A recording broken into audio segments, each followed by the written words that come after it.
નમસ્કાર, આપ જોઈ રહ્યા છો સ્પાર્ક ટુડે ન્યૂઝ. બોડેલી ખાતે ગુજરાત માધ્યમિક અને ઉચ્ચતર માધ્યમિક શિક્ષણ બોર્ડ ગાંધીનગર દ્વારા ફેબ્રુઆરી-માર્ચ 2025 એસએસસી અને એચએસસી બોર્ડ પરીક્ષાનો ચુસ્ત પોલીસ બંદોબસ્ત અને સ્ક્વોડની નિગરાનીમાં પ્રારંભ થયો. ધોરણ 10 અને ધોરણ 12ની બોર્ડની પરીક્ષાનો શુભારંભ થઈ ગયો ત્યારે બોડેલી ખાતે શેઠ એચ.એચ. સિરોલાવાલા હાઈસ્કૂલ, ખત્રી વિદ્યાલય અને અલીપુરાની નવજીવન હાઈસ્કૂલ સાથે ખેરવા રોડ પર આવેલી શિવભારતી સ્કૂલ ખાતે ધોરણ 10ના ગુજરાતી વિષયના પેપરની પરીક્ષા સાથે બોર્ડ પરીક્ષાનો પ્રારંભ થયો, જેમાં ઉપરોક્ત બોડેલીની સિરોલ હાઈસ્કૂલ બિલ્ડિંગ 1 અને 2 મળી કુલ 611 પરીક્ષાર્થીઓ પૈકી 11 વિદ્યાર્થીઓ ગેરહાજર રહેતા બંને યુનિટમાંથી 600 પરીક્ષાર્થીઓએ ગુજરાતી વિષયનું પ્રશ્નપત્રની પરીક્ષા આપી.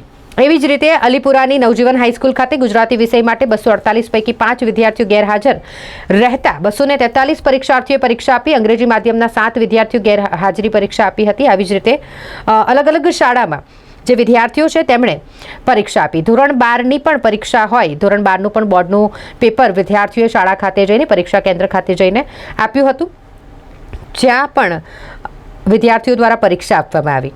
ગુજરાતીના પ્રશ્નપત્ર વખતે સિરોલાવાલા હાઈસ્કૂલ કમિટી ટ્રસ્ટના મંત્રી ભાવેશકુમાર સિરોલાવાલા સાથે પબ્લિક પ્રોસિક્યુટર યોગેશભાઈ દરજીએ ખાસ ઉપસ્થિત રહી વિદ્યાર્થીઓને ગુલાબ આપી, ગોળ ખવડાવી, મોઢું મીઠું કરાવીને તેઓને શુભકામના પાઠવી હતી. જ્યારે બપોરના સેશનમાં બોડેલીના પીઆઈ ડીએસ વાઢેર અને સંસ્થાના મંત્રી ભાવેશ સિરોલાવાલાએ વિદ્યાર્થી ભાઈ બહેનોને ગુલાબ આપી, ગોળ ખવડાવી, તેમનું મોં મીઠું કરાવીને પરીક્ષામાં તેઓ સારી રીતે ઉત્તીર્ણ થાય તે માટેની શુભકામનાઓ પાઠવી હતી.